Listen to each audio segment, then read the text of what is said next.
following voices are generated with artificial intelligence. We hope you enjoy this video.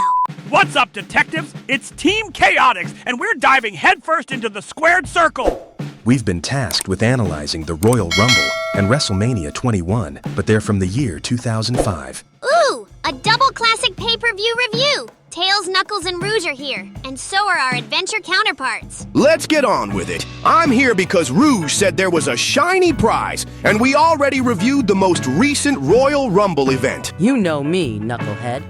Always after the best gems, or in this case, championship gold. 2005 was considered the peak of the ruthless aggression era in WWE, and this was the culmination of two stars rising to the top.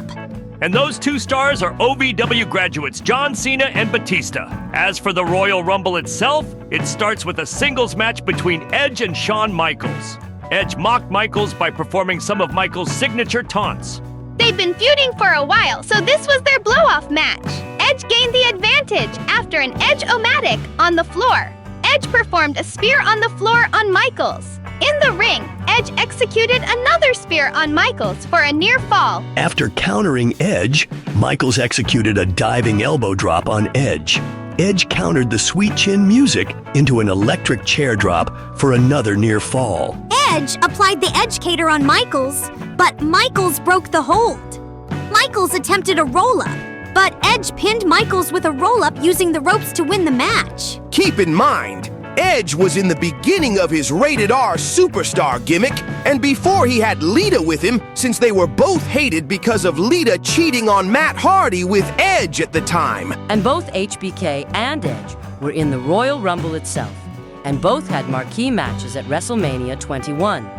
The second match was a casket match between The Undertaker and Heidenreich. The match started back and forth until Heidenreich sent Undertaker into the casket. Heidenreich was another big man that the grapefruit guy wanted to push into stardom, but he flopped. And this was his first feud.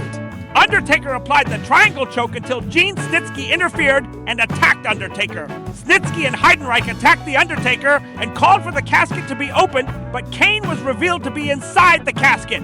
Snitsky and Kane were already feuding before Undertaker and Heidenreich did. In fact, the original plans for WrestleMania 21 had The Undertaker and Kane in a tag team match against Snitsky and Heidenreich. Thank God they didn't. It would have been a sloppy snooze fest. Instead, Undertaker had his near-year-long feud with Randy Orton, who was the legend killer, and Kane went on to be in the first Money in the Bank ladder match. Back the match, Kane attacked Snitsky and Heidenreich and fought Snitsky throughout the arena. Heidenreich sent Undertaker into the steel steps and pushed the casket into him. Heidenreich put Undertaker in the casket after applying the Cobra Clutch, but Undertaker stopped the lid from closing. Then Heidenreich put The Undertaker in the casket again, but Taker countered. The Undertaker executed a chokeslam and a tombstone pile driver and put Heidenreich in the casket to win the match. Since Heidenreich wasn't going to be taken seriously, he eventually turned face and was in the lower mid-card and was eventually gone from WWE by 2006. Poor Undertaker had to compete against bigger men that aren't good at wrestling. The third match was a triple threat match for the WWE Championship between John Bradshaw Layfield, or JBL for short, The Big Show, and Kurt Angle. JBL was WWE champion since the summer of 2004, after winning the title from Eddie Guerrero. Despite his reign went longer than expected, he did a good job at making everyone hate him. And The Big Show joined in the rivalry along with Kurt Angle. It started with Angle staying on the outside of the ring as Big Show and JBL fought. After Angle broke up a pinfall attempt, Big Show attacked both men. Angle hit Big Show with a television monitor, causing him to fall through a broadcast announce table. Later, Big Show executed a chokeslam on JBL, but JBL placed his foot on the ropes to void the pinfall. Big Show tackled JBL through the barricade and performed a flapjack to Angle onto a chair. But then, those clowns Luther Reigns, Mark Jindrak, and Doug and Danny Basham attacked Big Show as Orlando Jordan helped JBL back into the ring. JBL executed a clothesline from Hell on Angle to retain the title. Now you audiences know why JBL constantly retained the title, as he had constant help from his cronies to help him cheat and retaining the title. Throughout the event, there were backstage segments such as Raw General Manager Eric Bischoff and SmackDown General Manager Theodore Long discussing which one of their brand's superstars could win the Royal Rumble. And that segment took place after the Edge and Shawn Michaels match. Then Ric Flair drew his number from a tumbler, so he'd know when to arrive, and Eddie Guerrero showed up. Eddie hugged Flair, but it turns out, in true Guerrero fashion, he lied and stole Flair's number and wallet. We miss Eddie. Yeah, it's sad Eddie passed away later that November, but in the next backstage segment, after the Undertaker and Heidenreich casket match, Teddy Long scolded Eddie for stealing Ric Flair's number, and Evolution shows up yelling up a storm. After Eddie made quippy jokes, he gave back Ric Flair's drawing number and even his wallet. Teddy Long sure knew Eddie well for stealing the Nature Boy's wallet, and even we didn't see it. Gotta love Flair's reaction, too. And another backstage segment had John Cena encountering Christian, and we have a little rap battle. And it was funny since Christian was made fun of through naughty jokes. By the way, this was at a time when John Cena was still the doctor of thugonomics and wasn't fully hated yet. It wasn't until the summer when Cena went to Raw when the audiences started to hate him. The four kids Chaotix will get into more detail with John Cena in the next wrestling review after this video. But Cena was still a cool dude at the time. But once it was 2006, he started to rep less and became more of a goody two-shoes sellout. Then we move on to the second to last match of the event. Triple H versus Randy Orton for the World Heavyweight Championship. This was Randy Orton at his babyface phase, and it failed because he was a weak contender and wasn't presented well to beat Triple H after being kicked out of the stable Evolution. It's a long story, but let's get to the major parts. Randy Orton was a part of Evolution since the beginning and was gradually getting better as he became the Legend Killer. By 2004, he was lucky to beat Chris Benoit for the world title at SummerSlam and turned face. But once he faced Triple H during his first defense, he lost it right away at Unforgiven, a month after winning the gold. Fans thought Randy Orton could finally take down Triple H because he was in his reign of terror. A time when Triple H was Raw's world champion from 2002 to 2005. And everyone was hoping for someone to get rid of the game. But it wasn't Randy. The Grapefruit Guy did another case of bad booking. Thankfully, it was another Evolution stablemate Batista that ended up being the one to take down Triple H. But we'll get to him a little later. Randy Orton felt more believable as a bad guy more than a good one. That's why he began feuding with The Undertaker. As for the match itself, it was a back-and-forth encounter. Randy was booed at first, but was luckily cheered again after gaining the momentum, but it didn't last as he missed a DDT move. Triple H knocked both Orton and the referee down with a clothesline and tried to hit Orton with a sledgehammer, but Orton pulled him into the ring post. The match ended when Triple H performed another clothesline and a pedigree to retain the title. Although it was an okay match, it went on a little too long for my liking. Since this was Randy Orton's last chance to regain the World Championship for a while, he went to feud with The Undertaker, and the WrestleMania winning streak became a lot more relevant as the years went on. But we'll talk about the streak some other time. Now it's time for the main event, the Royal Rumble match itself. But before the match started, we got a couple more backstage segments, such as Kurt Angle stealing a number entry from Nunzio, and the other one with the two general managers talking about the match they just saw, and it encouraged Teddy Long about the next WWE title defense. Speaking of the WWE title, JBL and his group of clowns showed up celebrating, and Teddy Long told JBL that the title will be defended against Big Show in a barbed wire steel cage match at No Way Out, the next event. JBL versus Big Show at No Way Out in a fucking barbed wire steel cage match was bloody as hell. And well, it once again ended with JBL cheating, and he somehow fell down the ring and broke it and crawled out underground. Just a little spoiler and reminder. The Royal Rumble started with one legend and his friend who were both world champions the previous year, Eddie Guerrero and Chris Benoit. From being main eventers at WrestleMania 20 to starting a Royal Rumble sounds robust, but a fun way to start. Entry number 3 was Daniel Puder, the tough enough winner who almost broke Kurt Angle's arm, and it was his only Rumble as he was being beat up brutally by everyone, including Entry 4 Hardcore Holly. They kept slapping the shit out of his chest as a form of punishment. I wish Travis Scott and Logan Paul can get that kind of attack since they're both bad.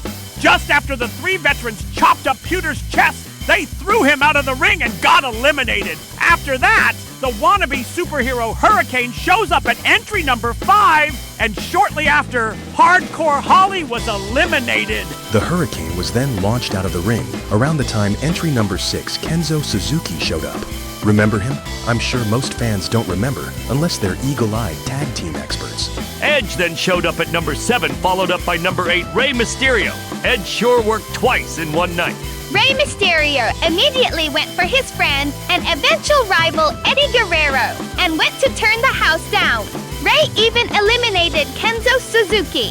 Entry number 9 is Shelton Benjamin. Number 10 is Booker T. And Taz made a major error, saying that Booker T and Triple H main evented WrestleMania the previous year, when in reality, they were the 4th to last match. Not even the penultimate match, and it was 2 years ago when they had that match. The commentators sure made mistakes, such as good old JR Jim Ross kept mistaking Rene Dupree and Charlie Haas for each other, despite them not looking alike in the slightest. The commentators weren't the only ones with slip-ups, as there were unplanned moments coming soon. Eric Bischoff showed up to watch the match out of nowhere, and then entry number 11, Chris Jericho, shows up to the Rumble. As soon as Jericho showed up, Teddy Long also came over to watch the match at ringside with Eric Bischoff. Then, entry 12 Luther Reigns showed up. By the way, Luther Reigns is not related to OG Tribal Chief Roman Reigns. This guy was a forgotten musclehead from SmackDown and a deep-cut, ruthless aggression wrestler. We then have a Raw versus SmackDown brawl in the match. How awesome was that? But then after the brawl happened, entry number 13, Muhammad Hassan, shows up, and he was booed like crazy. For those of you all who don't remember, watch our wrestling chat back in the fall. We discussed how Muhammad Hassan was hated and was a controversial character despite being Arab American, and not a stereotypical foreign bad guy, since it was the early 2000s. And they knew Muhammad Hassan was hated, so everyone, both good and bad, threw him out of the ring, and the crowd erupted with cheers. Entry number 14, Orlando Jordan, showed up, followed by Scotty 2 Hotty, entry 15. However, Scotty was attacked by Muhammad Hassan before Scotty even entered the ring and couldn't compete after the attack. Entry number 16, Charlie Haas showed up, and then Luther Reigns got eliminated, and so did Orlando Jordan. Booker T even did his classic spin-a-rooney, but then got eliminated after he did the dance. Got a little too cocky. Rene Dupree entered entry 17 and was then attacked by Shelton Benjamin and Charlie Haas as a brief reunion of the world's greatest tag team. Just as Benjamin was going to do a top rope move, that sneaky Edge pushed him out and was eliminated. Entry 18 is another forgotten ruthless aggression superstar, Simon Dean. He was a wannabe fitness instructor, and instead of getting into the ring, he was warming up doing push-ups. Suddenly, Edge eliminated Eddie Guerrero, and the crowd booed very loudly. Entry number 19 is Heartbreak Kid, or HBK Shawn Michaels, and eliminated both Simon Dean and Charlie Haas. But then, Kurt Angle shows up at number 20. It was getting intense, and I can tell this was the start of the legendary Kurt Angle-Shawn Michaels feud. Kurt Angle was pummeling everyone and went to Shawn Michaels. But then he made a comeback by giving Kurt the original super kick, Sweet Chin Music, and Kurt Angle was eliminated. Entry 21 is the coach Jonathan Coachman, the whiny, goofy bad guy who used to be a backstage interviewer and occasional color commentator bizarrely joined the match. The main reason why Jonathan Coachman got to the Royal Rumble was because of Eric Bischoff taking away the underrated British wrestler William Regal's spot at the Rumble to the coach. Entry number 22 is Mark Jindrak, a wrestler who's better known in Mexico nowadays, but he was yet another forgotten, ruthless aggression superstar. Anyway, Kurt Kurt Angle came back to the ring in seething rage for being eliminated and eliminated Shawn Michaels and made him bleed by hitting him with the steel steps. And it's obvious at the time that Angle and Michaels were in different brands. They became rivals and delivered one of the best dream matches in WrestleMania history. Plus, it was funny when Kurt did his own rendition of HBK's theme song, Sexy Boy. Entry 23 was the big man Viscera, and number 24 was the high flyer Paul London. Entry number 25 And his name is John Cena! Ow! My ears! Speaking of John Cena, he was attacked by Viscera. But Cena did the unthinkable and eliminated the future love machine on his own with his mighty strength. Then entry 26 is Snitsky. He was still bandaged from his brawl with Kane and The Undertaker earlier in the night. Then he eliminated Paul London as he did a wonderful flip, and everyone kept talking about it. Apparently, it wasn't planned that Paul London did the flip, and it upset the higher-ups from backstage, but the fans, including us, thought the elimination looked better and memorable. No doubt. Entry 27 was the big red machine Kane, and he was on a rampage and eliminated Mark Jindrak and attacked Jonathan Coachman after the coach stupidly tried to attack Kane. Entry number 28 was Batista, and he was also a big man beating up everyone. He gave Kane his power bomb, the Batista bomb, and eliminated both Snitsky and Chris Jericho. To be honest, Jericho should have been the second to last eliminated instead of Edge. I agree! For those of you all who don't remember, everyone in this channel loves Chris Jericho, but anyway, entry 29 is Christian. Shortly after Christian arrived, John Cena eliminated Kane by giving him the FU before it was called the Attitude Adjustment. And the 30th and final entrant is the Nature Boy Ric Flair, who won the Royal Rumble from 1992. Batista and Ric Flair teamed up to eliminate Jonathan Coachman, Christian, and even Chris Benoit. Flair tried and failed to eliminate his stablemate Batista, and then was eliminated by the dastardly Edge. There were only 4 men left in the ring: Edge, Rey Mysterio, Batista, and John Cena. Edge speared Cena and Batista, but ended up getting the 619 from Rey Mysterio. Edge really loved to piss off the fans because he eliminated Rey after recovering from the 619. Thankfully, Cena and Batista eliminated Edge, and it was just the two of them. To think these guys were in opposite brands and were both good guys. They wouldn't feud until 3 years later in 2008, and again in early 2010. Then, as both guys tried to attack each other, Batista tried to give Cena his power bomb, but then they somehow fell out of the top rope out of the ring at the picture-perfect same time. It wasn't even planned. Originally, Batista was going to win the Rumble without any controversies, and it sure looked like it was worked. The referees for the Raw brand believed Batista to be the winner, while the SmackDown referees believed Cena to be the winner. The grapefruit guy Vince McMahon angrily showed up to the ring. He apparently wasn't even supposed to be in the show in the first place. We then have that classic moment when the grapefruit guy came to the ring, in the process legitimately tearing both his quadriceps muscles when his knees were caught on the apron. Kevin Nash won't feel bad, since he didn't tear both quads during his one match in the summer of 2002 when he tore a quad. The grapefruit guy ordered the match to restart by simply having Batista and John Cena finish the match, and they did.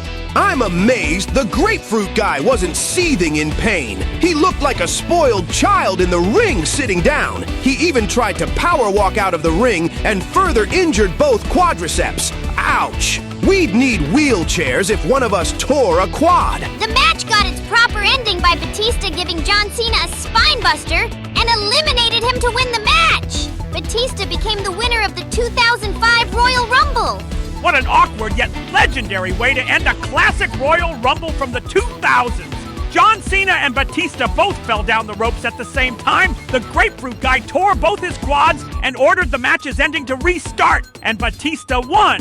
Of course, Batista would go on and face Triple H at WrestleMania. We gotta say that the 2005 Royal Rumble match is still a classic. Paul London's elimination and the grapefruit guy tearing his quads sure stuck out to us the most. Even the botched double elimination of John Cena And Batista was great, despite it not being the finish of the match. Believe it or not, this wasn't the first time we had a similar situation of 2 eliminations of the final 2 contestants. 11 years ago, in the 1994 Royal Rumble, Lex Luger and Bret Hart were also eliminated. However, unlike the 2005 event, it was actually planned, and they were both winners, unlike Cena and Batista. It also set the stage for WrestleMania 21, like Kurt Angle versus Shawn Michaels. I still enjoy their matches that year. But now, let's move on to WrestleMania 21. Excuse me, my new friend Shadow told me to join this review group. Can I come along? Who the hell are you? I think we got another new guest in the channel, and if Shadow knows this human girl, we gotta introduce her to the fans. This girl oddly looks like Shadow's friend from the Space Colony arc, Maria. But this girl is clearly British and could be an adventurer. My name is Alice. I came back from another outrageous trip in Wonderland, and I was wondering what you creatures are reviewing. We're reviewing pro wrestling. We just finished reviewing the 2005 Royal Rumble, and we're about to check out that year's WrestleMania, the 21st one. Pro wrestling? What's that? It sounds like something the Queen of Hearts would make intruders do to the death. Oh, don't worry. It's nothing too violent unless you're watching extreme wrestling or death battles. This is more like a sport that the world likes, and it's like seeing superheroes in person. We better tell Alice about our entire knowledge of pro wrestling after the video, and have her watch our previous discussions on the topic. Let's get it started. This event started with a rare one-on-one match between the tag team champions, Eddie Guerrero versus Rey Mysterio. Instead of defending the gold, they faced each other to open the show. Sadly, it's also the final WrestleMania event that Eddie Guerrero competed in, going against his tag team partner, Rey Mysterio. Guerrero succumbed to heart failure in November that same year. That's sad. I'm assuming this Eddie was beloved by the world. Yes, he is. Eddie made a major impact in the world of wrestling. The match was known for Rey's mask being constantly adjusted, but despite the mask being loose, it was still an awesome match. One thing we forgot to mention is that the event is known for the movie parody trailers that promoted the event. And it was hilarious. The Royal Rumble did that too, but it was just West Side Story, Shadow's favorite musical and movie. It makes sense because it took place in Hollywood, and the movies they spoofed to promote the event were Forrest Gump, Braveheart, Basic Instinct, Pulp Fiction, A Few Good Men, Dirty Harry, and Taxi Driver. Gladiator was the one that started the event with retired legend Stone Cold Steve Austin. Rey Mysterio beat Eddie to win the match, and they shook hands in respect. But later, they would feud, and Eddie would betray Rey because of him not being able to defeat the King of Mystery. The next match is the first ever Money in the Bank ladder match. Before it had its own pay-per-view or premium live event, it was a WrestleMania tradition until 2010's WrestleMania 26, being the last one to have that ladder match. The wrestler rock star Chris Jericho came up with the idea of getting a briefcase and having a championship match at any time up to a year. It's also random and confusing that it was initially Raw exclusive, until SmackDown wrestlers got involved in the next year's match. Not to mention the ring announcer explicitly stated that the winner can cash in on the World Heavyweight Champion. But later in the summer, the World Heavyweight Champion was drafted to SmackDown, and the WWE Champion went to Raw. Wait, I'm confused. Why are there two champions? What's the difference between the World Heavyweight Champion and WWE Champion? Each brand has a world champion, and the WWE champion is the biggest and most treasured prize in the company. It looks like a pirate's treasure, or something you'd see in a museum. And the world heavyweight title is the then newer equivalent, and it has the appearance of the big gold belt that WCW and NWA used. The World Heavyweight belt looks like something in a king's throne, or a presentation at a ballroom. It's that precious. So much so, it was the inspiration of the newer World Heavyweight title, with a new lineage today. The world title WWE used lasted from 2002 to 2013, and the newer one has been around since 2023. Back to the inaugural Money in the Bank ladder match. The 6 men competed were Kane, Shelton Benjamin, Edge, Chris Jericho, Chris Benoit, and Christian. The match contained many notable moments, including points where Jericho, Christian, Benjamin, and Kane all jumped over the top rope to the outside of the ring to knock down multiple opponents. Another moment included Benjamin executing a T-bone suplex on Edge off a ladder, and later using an incline ladder as a ramp to run up and perform a clothesline on Jericho. The clothesline to Jericho stuck out to us as we thought it was both awesome and a devastating attack to the Ayatollah of Rock and Rolla. One move that would never be made today was the very high-flying headbutt Chris Benoit made to Kane. Headbutts by diving would scramble your brains. By the end of the match, Benoit climbed a ladder to grab the briefcase, but he was stopped by Kane, who also climbed the ladder. Benoit used repeated headbutts to knock Kane to the floor and attempted to retrieve the briefcase once more, but he was knocked down by Edge, who struck him with a steel chair. Edge then climbed the ladder and successfully retrieved the briefcase to win the match. Jim Ross would bash the bastard on commentary, and the fans booed the hell out of Edge. 2005 sure was the year everyone hated Edge. Of course, Edge would wait until early 2006 when he cashed in his briefcase, but not on the World Champion, as that belt would go to SmackDown. Instead, it was the WWE Championship Edge won. Also, between the first two matches, there was a backstage segment. JBL and Orlando Jordan were discussing JBL's match against John Cena. Triple H and Ric Flair walked by as Triple H mocked JBL. JBL retaliated by advising Triple H to worry about losing the World Heavyweight Championship to Batista, and assured him that Cena would be unsuccessful at defeating JBL for the WWE Championship. Triple H responded that only the end of the night would reveal who would still be champion. You'd think there would be a rivalry between JBL and Triple H after that segment, but they never did. It makes me wonder what could have happened if one of them were drafted to another show, like if JBL went to Raw or Triple H on SmackDown. But knowing Triple H at the time, I'd say JBL on Raw, since Paul Heyman said that Triple H didn't want to work Tuesdays. As an in-ring segment, the controversial character Eugene came down to the ring and shared his excitement about being at his first WrestleMania with the crowd in attendance. While attempting to recall his favorite WrestleMania moments, Muhammad Hassan and Daivari interrupted him, with Hassan expressing his outrage for not being included in a match for the event.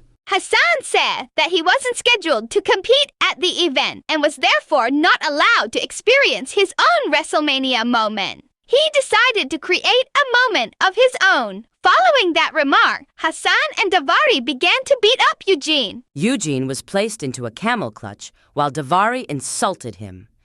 Out of nowhere, the immortal Hulk Hogan came down to the ring, knocking Hassan and Daivari out of the ring. Hogan celebrated by posing in the ring for the crowd. It was a surprise seeing Hulk Hogan since he wasn't seen in WWE since summer 2003. And it would have been better if he was in his NWO gimmick since they're in Hollywood.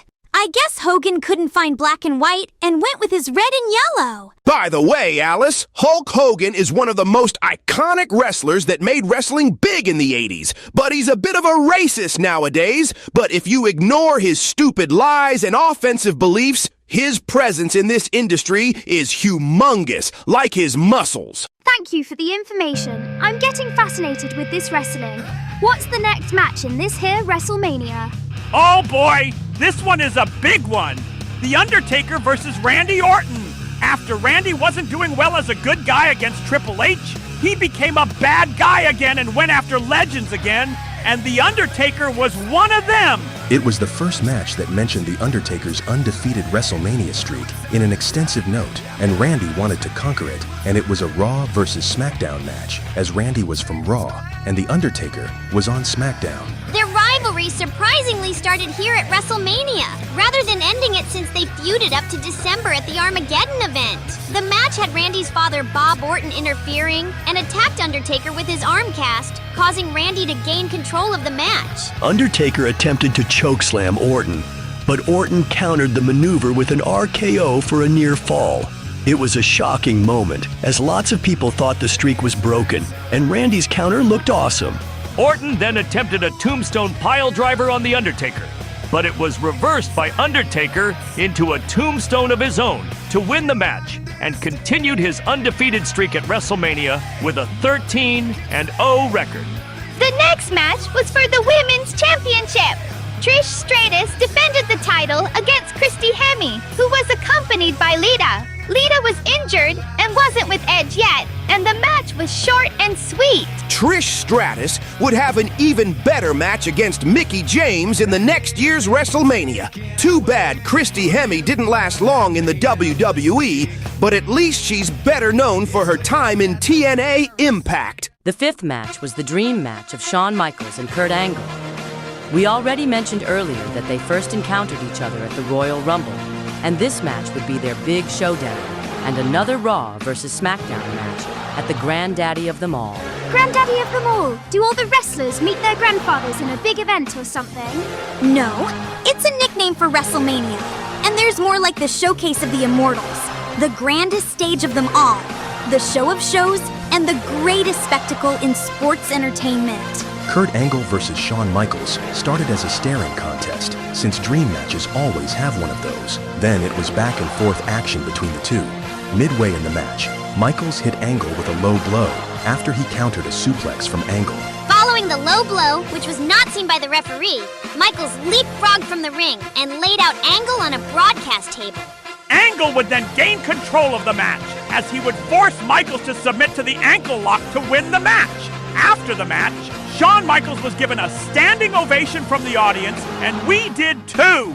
Back in the day, we all stood up and gave HBK a round of applause for his efforts despite losing. And Shawn Michaels would get his win back during their rematch at Vengeance. In fact, they had multiple encounters throughout the rest of 2005. We then have another in-ring segment, but this time with Rowdy Roddy Piper confronting Stone Cold Steve Austin in Piper's pit until Carlito interrupted and insulted them. Carlito received a Stone Cold Stunner from Austin, and Piper threw him out of the ring.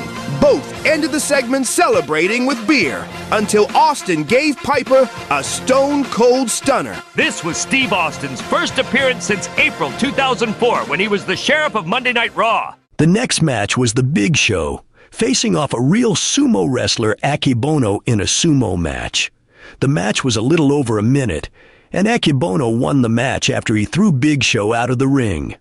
Show went from challenging the WWE title to this. That giant wrestler had embarrassing moments throughout his career, but at least he became a tag team champion with Kane as he switched brands from SmackDown to Raw. Now it's time for the WWE Championship match. JBL versus John Cena. Cena earned his opportunity by beating Kurt Angle at No Way Out, and was constantly being taunted by Bradshaw, and was ordered not to lay his hands on the champion unless in a match, and vandalized his limo and attacked JBL's cronies, the Cabinet. Good heavens, that John Cena fella sounds like a thug of some sort. He vandalized a limousine just because he wasn't allowed to attack an evil champion. Did Cena get arrested? Yes, he did! You're catching on, Alice. John Cena was a thug that everyone loved before he was the goody two-shoes Superman and older fans started to hate him. But we'll talk more about that at a different time. The match itself was a bit of a letdown, especially because it was John Cena's first world title win. JBL controlled most of the match, but then Cena won the match after ducking a clothesline from Hell Attempt and executing an FU to win the title. I'd expect the Basham brothers or Orlando Jordan to interrupt, but no.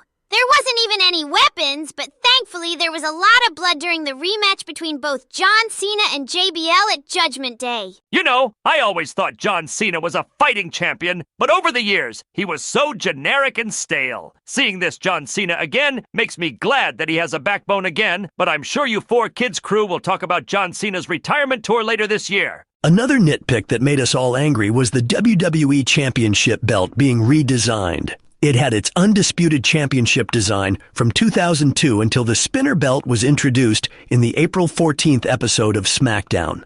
Yeah, the spinner belt only worked for John Cena. We thought it would be a personalized belt. But no! Everyone between 2006 to 2013 had to deal with wearing that stupid bling-bling excuse of a prize. The undisputed belt was better anyway. The main event was Triple H defending his World Heavyweight Championship against Batista. Triple H entered to his theme song, The Game, performed live by the British metal band Motorhead. This isn't the first time Motorhead performed Triple H's theme song live, as they did before at WrestleMania 17, or X7, as some fans call it. As we said earlier, Batista won the Royal Rumble and chose to challenge Triple H for the World Heavyweight title. Before Batista even chose Triple H, he went to trick Batista to choose JBL's WWE title by using a limo with JBL's logo and bull horns on it as an attempt to run over Batista. But once after the animal overheard Triple H's plan to Ric Flair, we have that classic contract signing segment where Batista at first chooses SmackDown but puts his thumb down and stays on Raw and powerbombs Triple H to a table and signed that contract. The match itself was full of action, and it was back and forth just like JBL and John Cena. Neither man was in control for very long periods. Triple H even got all bloody during the match. While the referee was down, Triple H attacked Batista with a low blow and the title belt for a near fall. Ric Flair even tried to help as he accompanied Triple H. In the climax, Batista would pin Triple H after a Batista bomb to win the match and title. And that's the end of WrestleMania 21! Batista won the big gold belt and ended Triple H's reign of terror, which lasted between 2002 to 2005. Triple H held that title hostage and kept it for himself until Batista finally showed up and was the protege, since he was a part of Triple H's faction evolution.